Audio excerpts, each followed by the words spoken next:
Hey everyone, and welcome back. Today we are taking a deep dive into something that, well, we all do, sleep. That's right. But we're going to go way beyond just not feeling tired. Mm, We're talking all about why sleep is really crucial for every aspect of your health. absolutely. It's amazing how much research is out there now. It really is. We dug into some fascinating studies, and we'll be exploring those connections, like how sleep affects your immune system, your mental state, even your weight. We're going to cover a lot of ground, like why sleep is so essential in the first place. Right, what's actually happening while we're out, and then, of course, the amazing health benefits. And we got to be real, a lot of people struggle with sleep. So we'll talk about some common problems, things like insomnia and just not feeling rested. Definitely. And of course, we'll wrap up with some practical tips, actionable things you can start doing tonight for better sleep. So, ready to dive in? Let's do it. Okay, so first things first, why is sleep so important? I mean, we all know we feel groggy when we don't get enough, but what's actually happening on a deeper level? So, you can kind of think of sleep as like your body hitting the reset button. I like that. Yeah, like during the day, everything's running, you're active, there's wear and tear on your body, your mind, even emotionally. Oh, totally. Sleep is when your body switches gears and focuses on repair. So what kind of repair work is happening? Oh, tons. Like your cells are regenerating, your muscles are rebuilding, and crucially, your brain is processing all the information it took in during the day. So that's why I can never remember anything when I'm sleep deprived. Exactly. It's like your brain needs that downtime to organize everything, move those memories from short-term to long-term storage. Makes sense. So it's kind of like hitting save on all those important files. Exactly. And if you don't hit save, well, you risk losing all that work. Oh, I've been there. Okay, so if sleep is like nightly maintenance for our bodies, what happens when we don't get enough? Like, how bad is it really? Well, things start to break down, and not just like you're tired. We're talking your immune system weakens, you're more likely to get sick. Oh, no. It also messes with your thinking, Right. Makes it harder to focus, to learn new things, to make good decisions. I definitely feel that. Yeah, and then there's the hormonal imbalances. Your mood swings all over the place, you might get super irritable.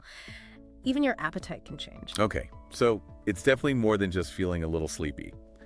But on the flip side, if we are getting enough sleep, what kind of benefits can we expect? The research we looked at mentioned a bunch, like stronger immunity, improved mental health, better memory, even heart health and weight management are tied in. It's incredible, right? Sleep really does touch everything. So let's break it down benefit by benefit. First up, immunity.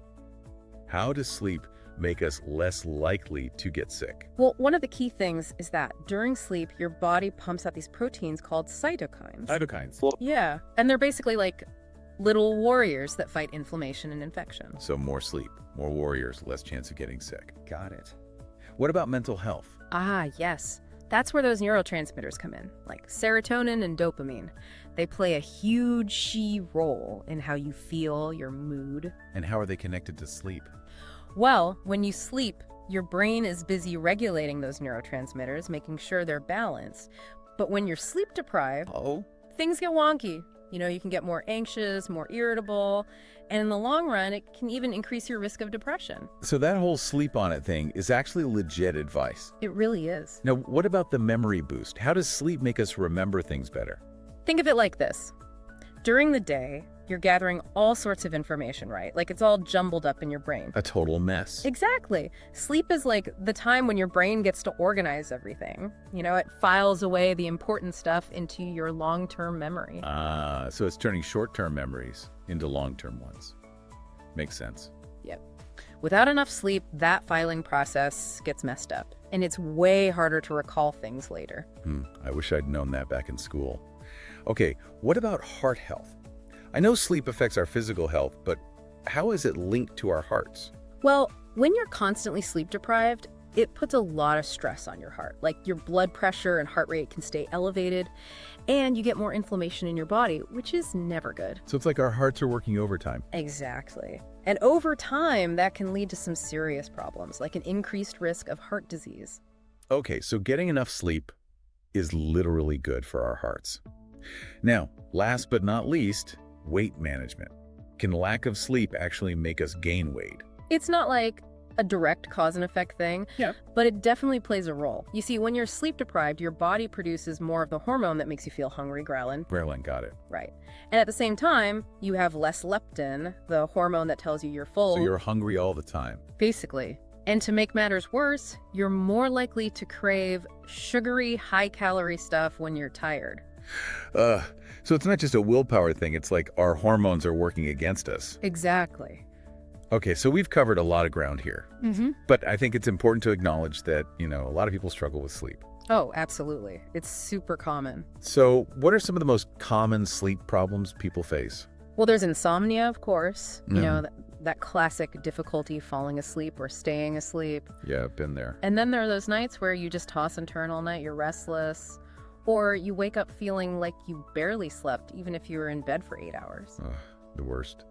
So what are some of the things that contribute to these sleep problems? Well, stress is a big one. When your mind's racing, it's hard to switch off and relax. True. And then, of course, there's screen time. The blue light. Exactly. That blue light messes with your melatonin production. Melatonin's the hormone that tells your body it's time to sleep. So staring at your phone before bed is basically like telling your brain to stay awake. Not good. Nope. And then there are other things too, like an irregular sleep schedule, having an uncomfortable sleep environment, or even eating certain foods too close to bedtime. Okay, so it sounds like there are a lot of factors that can affect our sleep. Yeah. But that also means there's a lot we can do to improve it. Absolutely. So what are some of the most effective strategies for getting a good night's sleep? Well, one of the simplest but most powerful things you can do is stick to a consistent sleep schedule. Okay, what does that mean exactly? Try to go to bed and wake up around the same time every day, even on weekends. Even on weekends? Yes. It's about training your body to have a regular sleep-wake cycle.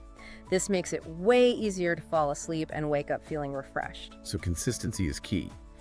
What about creating a relaxing bedtime routine? What kind of things can we do to wind down before bed?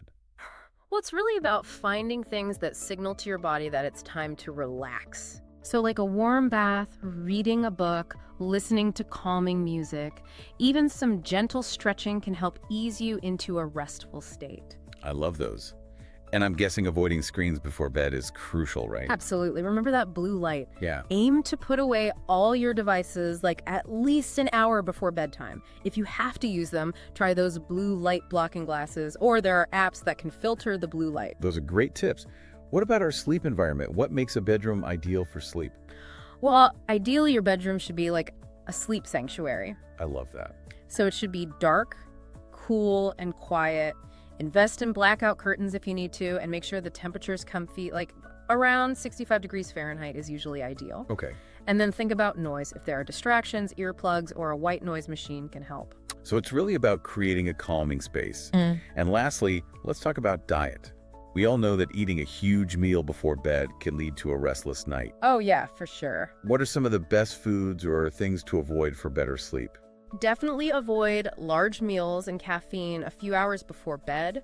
But if you're hungry, a light snack can actually be helpful, like a handful of almonds or a banana. Really? Yeah. They have tryptophan, which helps your body make that all-important melatonin. Interesting. So it really is a holistic thing. It's not just about how many hours we're in bed. It's about everything we do during the day. Exactly. It's a lifestyle. So to wrap things up, it sounds like even small changes can make a big difference in our sleep. Absolutely. Don't try to change everything at once, Pick one or two things and start there. Once you get those down, you can add more. And enjoy all the benefits. Exactly. Oh, and one last thing to think about. What's one thing in your daily routine right now that might be secretly sabotaging your sleep? Think about it. Maybe it's something small, but it could be making a big difference. Food for thought. Thanks for listening, everyone, and sleep well. Sweet dreams.